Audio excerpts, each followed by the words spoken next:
राम राम। कैसे हैं आप सब। स्वागत है आपका गुरुकुल लेगेसी बाय नीतू राठौड़ के एक और नए वीडियो में। आज हम कक्षा 7 की संस्कृत पाठ्य पुस्तक दीपकम के 6ठे अध्याय क्रीड़ाम वयम श्लोकांत्याक्षरीम का अभ्यास कार्य करेंगे। पिछले वीडियो में हमने इसका सरल हिंदी अनुवाद समझा था। आज इस वीडियो में हम इस पाठ का संपूर्ण अभ्यास कार्य करेंगे। तो चलिए बिना देर किए शुरू करते हैं। सबसे पहले हम आते हैं पेज नंबर 66 पर। पहला प्रश्न, अधः प्रदत्ता नाम प्रश्ना नाम एक पदेन उत्तरम लिखन्तु। नीचे दिए गए प्रश्नों के उत्तर हमें एक पद में लिखने हैं। पहला प्रश्न, विद्याहीनः कीदृशः किंशुकः इव न शोभन्ते। अर्थात विद्या से रहित व्यक्ति किस प्रकार के पलाश के फूलों की तरह शोभा नहीं देते। तो इसका उत्तर होगा निर्गंधः। ठीक है। अगला प्रश्न, धीमताम कालः कथम गच्छति। बुद्धिमान व्यक्तियों का समय किस प्रकार व्यतीत होता है। तो उत्तर है काव्य शास्त्र विनोदेन, यानी पाठ्य पुस्तकों का अध्ययन और अभ्यास करते हुए बुद्धिमान व्यक्तियों का समय व्यतीत होता है। अगला प्रश्न, केशाम कालः निद्रया कलहेन वा गच्छति। किन व्यक्तियों का समय सोते रहने और कलेश करने में व्यतीत होता है। तो उत्तर है मूर्खाणाम। अगला प्रश्न, खलस्य विद्या किमर्थम। दुष्ट व्यक्ति की विद्या किस काम आती है। तो उत्तर है विवादाय। हमने पाठ पढ़ते समय इसका एग्जाम्पल भी समझा था। अगला प्रश्न, सज्जनस्य विद्या किमर्थम। सज्जन व्यक्ति की विद्या किस प्रकार काम आती है। तो उत्तर है ज्ञानाय, ज्ञान देने के लिए। अगला प्रश्न, चंद्रः केशाम भूषणम अस्ति। चांद किनका आभूषण होता है। उत्तर है ताराणाम। अंतिम प्रश्न, सर्व धन प्रधानम किम। सभी धनों में कौन प्रधान है। तो उत्तर है विद्याधनम। इस प्रकार हमारा पहला प्रश्न पूर्ण होता है। अब हम आते हैं पेज नंबर 67 पर। प्रश्न संख्या 2, अधः प्रदत्ता नाम प्रश्ना नाम पूर्ण वाक्येन उत्तरम लिखन्तु। नीचे दिए गए प्रश्नों के उत्तर हमें पूर्ण वाक्यों में लिखने हैं। अब क्योंकि पुस्तक में स्थान पर्याप्त नहीं है तो यह प्रश्न मैं आपको उत्तर पुस्तिका में लिखकर बताती हूँ। ठीक है। पहला प्रश्न, निर्गंधः किंशुकः एव के न शोभन्ते। सुगंध रहित या गंध रहित पलाश के फूलों के समान कौन शोभा नहीं देते। तो उत्तर है रूप यौवन संपन्नः विशाल कुल संभवः विद्याहीनः निर्गंधः किंशुकः एव न शोभन्ते। अर्थात रूप यौवन से संपन्न और अच्छे कुल में जन्मा व्यक्ति अगर विद्याहीन है तो वह सुगंध रहित या गंध रहित पलाश के फूलों के समान कोई शोभा नहीं देते। ठीक है। अगला प्रश्न, मूर्खाणाम कालः कथम गच्छति। मूर्ख व्यक्तियों का समय कैसे व्यतीत होता है। तो उत्तर होगा मूर्खाणाम कालः व्यसनेन निद्रया कलहेन वा गच्छति। कि मूर्ख व्यक्तियों का समय नशा करने में, सोते रहने में और झगड़ा करते रहने में ही व्यतीत होता है। अब हम बढ़ते हैं अगले प्रश्न की तरफ। दुर्जनः विद्यायाः धनस्य शक्तेः च उपयोगम कथम करोति। दुर्जन व्यक्ति अपनी विद्या का, धन का और शक्ति का उपयोग किस प्रकार करता है।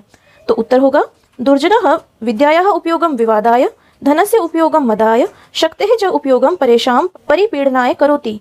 कीदृशः मनुष्यः भुवि भारभूताः भवन्ति। किस प्रकार के व्यक्ति या किस प्रकार के मनुष्य धरती पर भार के समान होते हैं।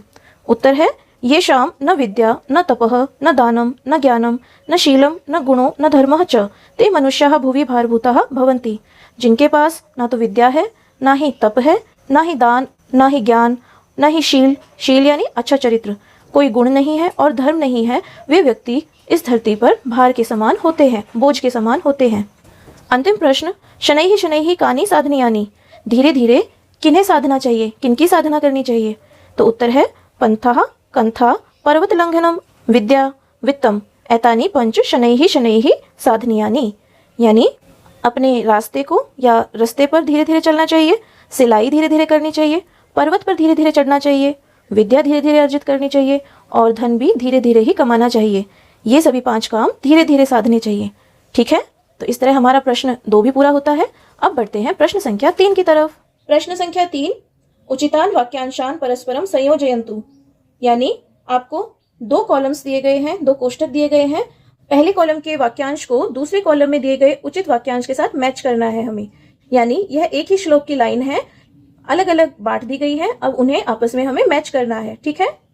उदाहरण के लिए तदा वृत्तिश्च कीर्तिश्च, इसको मैच किया गया है यदा विद्या भवेत् तव। अब हम अगला वाक्यांश देखते हैं, खलस्य साधोर विपरीतम एतत् ज्ञानाय दानाय च रक्षणाय। ठीक है। शनैर विद्या शनैर वित्तम पंचैतानि शनैः शनैः। ठीक है, इजी है। शनैः शनैः शनैः शनैः, मैचिंग है ना। थोड़ी सी ट्रिक भी यूज करते हैं हम। विद्याहीना न शोभन्ते, तो इसे हम मैच करेंगे निर्गंधा एवं किंशुकः के साथ में। न चोरहार्यम न च राजहार्यम, इसको हम मैच करेंगे। न भातृभाज्यम न च भारकारी, यानी यहाँ पर विद्या रूपी धन की बात है जिसे ना चोर चुरा सकते हैं, ना राजा छीन सकता है, ना भाई बंटवारा कर सकता है, और ना ही ये भारी है। ठीक है। अगला वाक्यांश, विद्या राजसु पूज्यते, तो यहाँ पर हम मैच करेंगे इसे, न ही धनम। अब अंतिम वाक्यांश, अतो धर्मार्थ मोक्षेभ्यः विद्याभ्यासम समाचरेत, कि हमें धर्म, अर्थ और मोक्ष की प्राप्ति के लिए विद्या का अभ्यास करना चाहिए। तो ये हमने मैचिंग भी कर दी है। अब हम बढ़ते हैं प्रश्न संख्या 4 की तरफ। उदाहरण प्रश्न संख्या 4, उदाहरणानुसारम अधः रेखांकितानि पदानि आश्रित्य प्रश्न निर्माणम कुर्वन्तु। आपको नीचे कुछ वाक्य दिए गए हैं और उनमें पर्टिकुलर वर्ड्स को अंडरलाइन किया गया है, रेखांकित किया गया है। उन्हीं रेखांकित शब्दों के आधार पर आपको यहाँ पे प्रश्न निर्माण करना है। कैसे करना है, उदाहरण भी हमें दिया हुआ है। राजा पृथिव्याः भूषणम भवति, राजा पृथ्वी का भूषण होता है। तो पृथिव्या को अंडरलाइन किया गया है और प्रश्न निर्माण करते समय पूछा गया है राजा कस्याः भूषणम भवति, राजा किसका भूषण होता है। उत्तर हो जाएगा पृथिव्याः। तो यानी हमें ऐसे ही प्रश्न सूचक शब्दों का प्रयोग करना है जो साधोः विद्या ज्ञानाय भवति, साधु की विद्या ज्ञान के लिए होती है। तो यहाँ पर हम इसका प्रश्न निर्माण कैसे करेंगे, कस्य विद्या ज्ञानाय भवति, किसकी विद्या ज्ञान के लिए होती है। बनाना सही प्रश्न। अगला वाक्य है विद्या गुरुणाम गुरुहु, विद्या गुरुओं की भी गुरु होती है। तो हम प्रश्न कैसे बनाएंगे, विद्या किसकी गुरु होती है। तो प्रश्न बनेगा विद्या केशाम गुरुहु, विद्या किन की गुरु होती है। ठीक है। अगला वाक्य, ते मर्त्य लोके भुवि भारभूताः भवन्ति, वे लोग पृथ्वी लोक पर भार के समान होते हैं। तो भारभूताः, इसको अंडरलाइन किया गया है। प्रश्न निर्माण करते समय हम कैसे लिख सकते हैं कि वे लोग किसके समान होते हैं। प्रश्न हम कैसे बनाएंगे, देखते हैं। ते मर्त्यलोके भुवि कीदृशः भवन्ति, वे मृत्युलोक पर किस प्रकार होते हैं। ठीक है। इसी प्रकार अगला वाक्य है विद्याहीनः न शोभन्ते, विद्याहीन व्यक्ति शोभा नहीं देते। प्रश्न बनेगा के न शोभन्ते। अगला वाक्य सर्वस्य लोचनम शास्त्रम, सभी के नेत्र शास्त्र हैं। तो प्रश्न हम बनाएंगे सर्वस्य लोचनम किम, सभी के लोचन क्या है।